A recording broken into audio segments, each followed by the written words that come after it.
Hey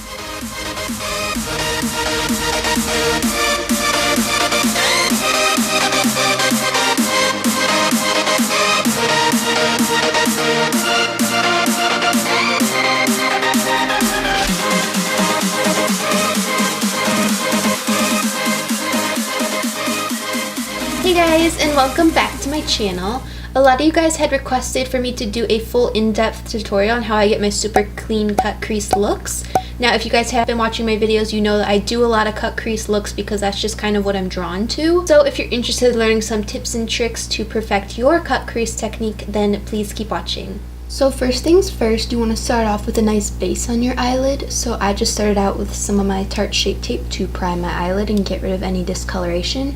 And I'm just going to go ahead and set that with some loose face powder. You can use an eyeshadow close to your skin tone or anything like that. Also, I just want to address, I know my eyebrows look crazy. I'm trying to grow them out, so please just ignore how unkept they look. I apologize, but I'm trying to grow them out, okay? Just work with me here. I'm just using some Airspun loose face powder to set that Tarte Shape Tape concealer I laid down, just so that there's a clear base to blend shadows on top of, because I find if I don't put a powder on top of the concealer that I use to prime my eyelid, then I may have some creasing and shadows sticking kind of weird. So this is just an important step for me. I don't really have a plan for a certain eye look that I want to do. I'm just gonna kind of wing it and see what happens, but the main purpose of this video is just to teach you about cut creases, so it doesn't really matter what the look ends up looking like. But I do kind of want to play with color, so I'm going to be using the NYX Ultimate Brights palette. So I'm just going to dip into this pink shade right here and begin blending that into my crease. Now when you're doing a cut crease, you kind of want to bring your shadows up a little bit higher than you normally would. At least for my eye shape, I find that it's best to do that so that when you do draw your cut crease, those shadows don't get lost underneath where you're drawing the cut crease and then you lose all your work that you put in. So bring it up a little higher than you normally would so that it doesn't get lost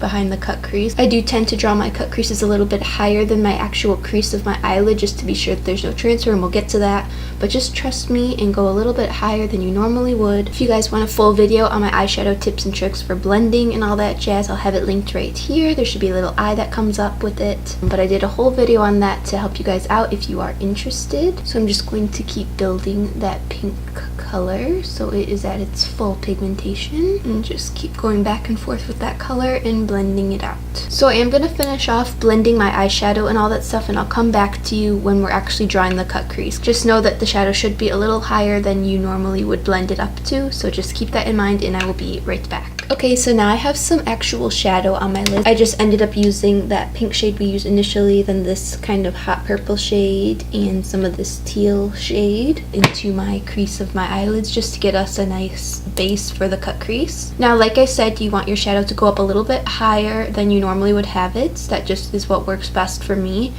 And I have my darkest shade a little bit higher than I would normally put it as well. So when you go to cut the crease, you'll have that depth still visible, and it'll give it just a really nice sunken in look. It's hard to picture right now, but once you see me do it, you will understand what I'm saying. So next, now that we have our eyeshadow laid down, we are going to actually go in and cut the crease. Now before we do that, I want to talk about the products that you should be using to cut your crease. So as you guys know, if you've been watching my videos, this is the brush that I always use for cutting my crease. It's just this really nice, tiny shader brush. As you can see, it's pretty thin. It's kind of small and precise and good for me to get in and perfect my crease. Everyone kind of has their own cut crease brush and they find something that works best for them, so just find one that works best for you. But I definitely recommend some sort of shader brush, and you want it to be kind of small so you can get really precise with your cut crease. Now, next thing that's really important is the type of product that you're using to actually cut your crease. So what I always use is my Tarte Shape Tape concealer. I find that it's smooth enough to get a really nice crisp line, but it also dries down so it's not super sticky or anything like that. You don't want to use anything that's too liquidy and gonna slide around and transfer really easily, and you also don't want to use something too stiff because it's going to be really hard to get precise and you're going to have skipping and all that jazz. So try to find maybe a white eyeshadow base or something like that. Just find something that has a really good consistency that allows you to get really precise when cutting your crease. But if you're able to, I definitely recommend the Tarte Shape Tape Concealer. I think it is best for cut creases in my opinion. So next thing I'm going to talk about is actually drawing on the cut crease. Now, for me, I can kind of just freehand my crease on because I've done it so many times. I kind of know the placement of it and where it looks best on my eye. So I learned this tip from somewhere. I'm not sure who it was. If I can think of them, I'll list them right here. Basically, there is a tip to make figuring out where your cut crease is supposed to go a lot easier. So let me show you what I'm talking about. So what you do is just pick up a tiny little bit of product on your brush and put it just on the tip of your eyelid where your eyelid meets your eyelashes. Try to get a lot on there and look up. And then see where that line is, where it transferred. That's where you should draw your cut crease at. This is why we brought our shadows up super high, so that when we draw all of this into a cut crease, you'll still be able to see the work and all the shadow blending that we did, and it doesn't get lost. So that's a really helpful way. If you're like a beginner and you don't know where exactly to cut your cut crease, that's where you should draw it, so that you don't have any really bad transferring or anything like that. So if you are a beginner, try using that step, and maybe it'll help make your eyes a little bit even in the crease cutting process. So you just really want to start close to the inner corner. I'm going to do a full cut crease, no halves or anything, just so you guys can get the gist of just a basic full cut crease. So I'm going to go from the inner corner. You really want to pick up a small amount of product at a time and work in sections. You don't want to just whip a whole bunch of product on your lid because it can get really messy really fast. It's best to just work with a small amount of product and go slow and really take your time with this. So I'm just going to curve it out a little bit more. I feel the calming energy. So you see when like this happens, where this little tiny bit just comes out of line and wants to ruin your perfect cut crease? What you can do is quickly just take a Q-tip or something before it dries down and just try to wipe it away and just go back over it and try to perfect it again. Here's the first half. Now if you just wanted to do a half cut crease, you could stop here, but I am going to go ahead and continue and make it a full cut crease. But as you can see when I'm looking straight ahead, that I have a little bit of excess cut crease up above my actual crease line. This prevents any transfer into your actual crease line, so that if you put glitter on your eyelid or something, it doesn't get into the nice matte shadows in your crease. It just keeps everything looking super clean and neat and in place. So now when I'm going to start to do the outer part of my crease, I'm going to kind of just mark where I want it to go and then slowly connect them, and then I'm just going to fill that portion in with more of the Tarte Shape Tape. And then once it's all done, I'm just going to go back and fiddle around with the shape a little bit until it's at the correct roundness that I like.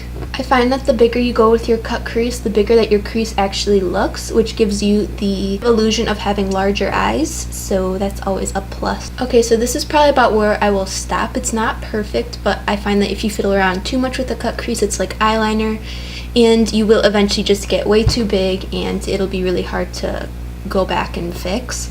So just stop where you feel comfortable and you find that it's above your crease line and it has a nice rounded shape. So I am just going to go ahead and set this with some more of my Airspun loose base powder, just to ensure that there's no creasing and there's a nice base to lay shadow and glitter on top of. And you want to set it all the way up to where that line meets your crease shadows.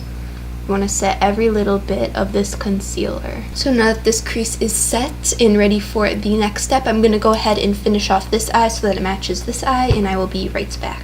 Okay, so now that both of my eyes match, I'm going to go in with this Wet n Wild liquid eyeshadow. I don't know what color it is. I'll have it listed down below, but it's just this green liquid eyeshadow. And I'm going to put this all over my eyelid, all over where we cut the actual crease, and we will see what happens from there, because I really don't know where I'm going with this look. And you really want to be kind of precise with this. You just want to meet that line perfectly where you drew your cut crease, because the more crisp and clean you get it up to that crease line, the more crisp and clean your eye look is actually going to be. So I'm just going to use a little precise brush and take some of that liquid eyeshadow onto there, get it up right onto that crease line. Now because we did lay down this nice powdery base, you could just blend matte shadows on top of it flawlessly. That's why I always do this when I don't really know what I'm going to do with my eyeshadow, because it's just nice to prevent creasing and prepare for some blending of just regular eyeshadows. But if you are going to put a glitter on top, it doesn't really matter if you do that. I just always do it out of habit.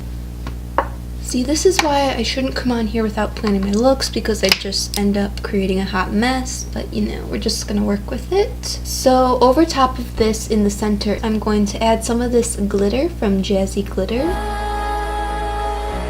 I don't even know what this look is. It kind of just became an explosion, but you know, that's fine. So as you can see, even though I have all of this piled on top of my eyelids, when I look straight ahead, I'm not getting any transfer of these little glitter things into my crease at all, because we did draw that crease up high enough so that we do not get any transfer issues. So again, just reiterating that it's really important to draw your crease up high. So now that I've kind of walked you through my cut crease process, I'm going to go ahead and add some lashes and finish off the rest of my makeup, and I will be right back.